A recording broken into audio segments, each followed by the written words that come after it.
तर नमस्कार, मी मुकुंदा गुरनुले स्वागत करतो नवीन व्हिडिओमध्ये. तर आज आम्ही आलेलो आहोत. आता इथं रोवणा सुरू आहे. तर संपूर्ण यांचा दिनचर्या वगैरे कशा पद्धतीने असते ते आपण जाणून घेऊया. परिचय द्या, नाव सांगा तुमचं. माझे नाव आहे अलका प्रकाश बोरकर, राहणार कन्नडगाव. मी इथे शिंदवाईला रोवायला आली आहे. कोणत्या गावचे आहात तुम्ही? आम्ही कन्नडगावचे वन. तुमचं गाव किती दूर आहे इथून मग? आमचं गाव इथे अंदाजे 12 ते 13 किलोमीटर. कशाने आल्या तिथून? आम्ही तर काही बाया आमच्या 4 व्हीलरनं आल्या आणि आम्ही काही 2 व्हीलरनं आलो. म्हणजे रोवणा रोवासाठी 4 व्हीलरनं येता का? हो. बापरे.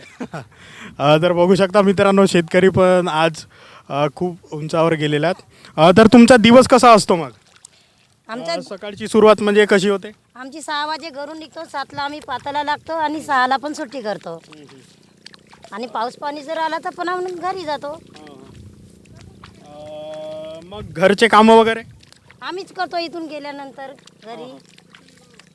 मग थकवा वगैरे नाही येत का? थकावा येते, पण थकाकडून काय करून आम्हाला शेतीवर यावंच लागते. तर मग विळंगरा म्हणून तुम्ही काय करत असता रोवणी रोवत असताना? म्हणजे असं मन फ्रेश व्हायसाठी? फ्रेश व्हायसाठी आम्ही गाणे म्हणतो, कधी आम्ही कोणाची चेष्टाबाजी करतो एकमेकाची रोवत असताना. म्हणजे गावातल्या गोष्टी वगैरे? हो, गावातल्या गोष्टी वगैरे करतो आम्ही. तर म्हणजे सुरुवात होती तुम्ही रोवण्यासाठी म्हणजे पहिली वेळ तेव्हा? 9 तारखेला.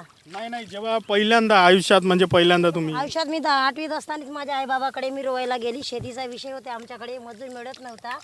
त्याच्यामुळे माझ्या बाबाला 20 एकर जमीन होती. तर आम्ही 1 महिना शाळेत न जाता आम्ही शिक्षण पाणी न करता आम्ही शेतीवर रोवायला जायचे. मग शिक्षणात म्हणजे आवड वगैरे नव्हती का? शिक्षणाची आवड होती, पण मजूर मिळत नव्हते त्यावेळेस, म्हणून आम्ही आईबाबाकडे रोवायला जायचो. त्याच्यानंतर म्हणजे काय असं म्हणजे स्वप्न वगैरे काय होतं, काय बनायचं होतं तेव्हा? आम्हाला स्वप्नामध्ये आमचे आईबाबा भरल्या कुटुंबात असल्यामुळे आम्हाला रोवायला गेल्यावरच आम्हाला पुस्तका आणि बुकं मिळायचे. साधी पेन नव्हती मिळत आम्हाला. कष्ट केल्याशिवाय तर आम्हाला शिक्षणाचीच आवड नाही होती. नाव सांगा, नाव तर सांगा. सांगा. नाव सांगा ना. सुनीता सुनील झोडे, राहणार कन्नडगाव, तहसील नागभीड, जिल्हा चंद्रपूर. तर काय ज्या नवीन मुली आहेत त्यांना म्हणजे चिखलामध्ये यायला आवडत नाही आत्ताच्या, त्यांना काय सांगाल? त्यांना तुम्ही चिखलामध्ये जायलाच नाही तर जेवायला तुम्हाला मिळेल का? काम करावेच लागेल.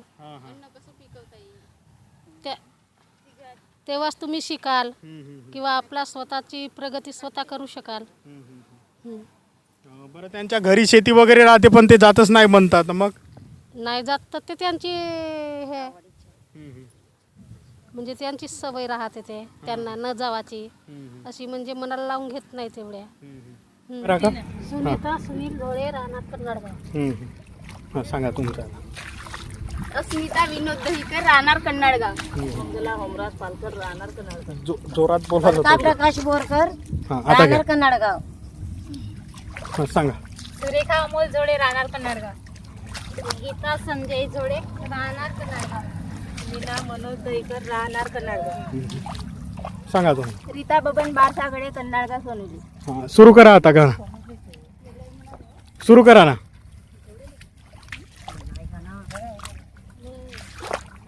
बागेतला एरंडीचा पोका कोवळा, बागेतला एरंडीचा पोका कोवळा, ना म्हणून माझा लवितो डावा डोळा, ना म्हणून माझा लवितो डावा डोळा.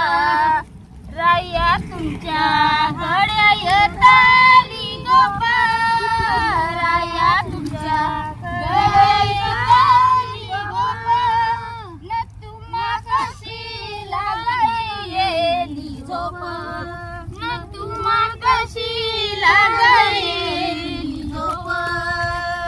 बागेतला एरंडीचा पोका कोवळा, बागेतला एरंडीचा पोका कोवळा, तुमच्या गावात दुर्गा उत्सव, गणपती उत्सव, दिवाळी आणि अनेक कार्यक्रमानिमित्त दंडार आयोजित करायचे असेल तर बुकिंग करा. दिलेल्या नंबरवर कॉल करा आणि बुकिंग करा दंडारीसाठी. धन्यवाद.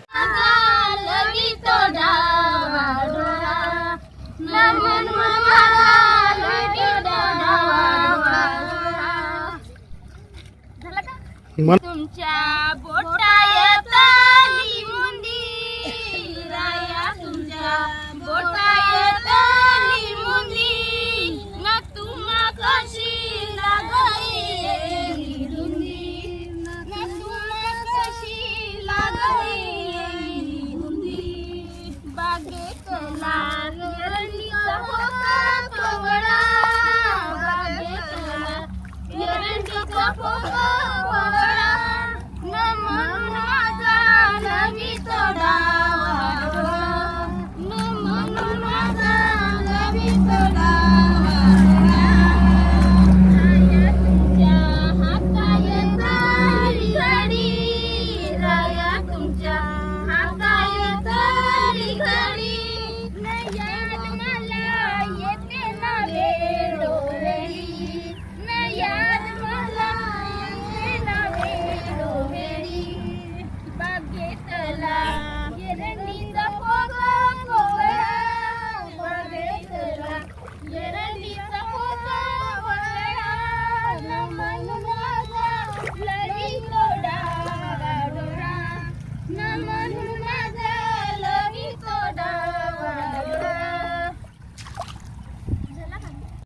तुझी भावना देव कोठे आहे सांगना शुद्ध नाही तुझी भावना देव कोठे आहे सांगना आषाढी कार्तिकी एकादशीला साधू संत येतील देवा तुझ्या दर्शनाला आषाढी कार्तिकी एकादशीला साधू संत येतील देवा तुझ्या दर्शनाला शुद्ध नाही तुझी भावना देव कोठे आहे सांगना शुद्ध नाही तुझी भावना देव कोठे आहे सांगना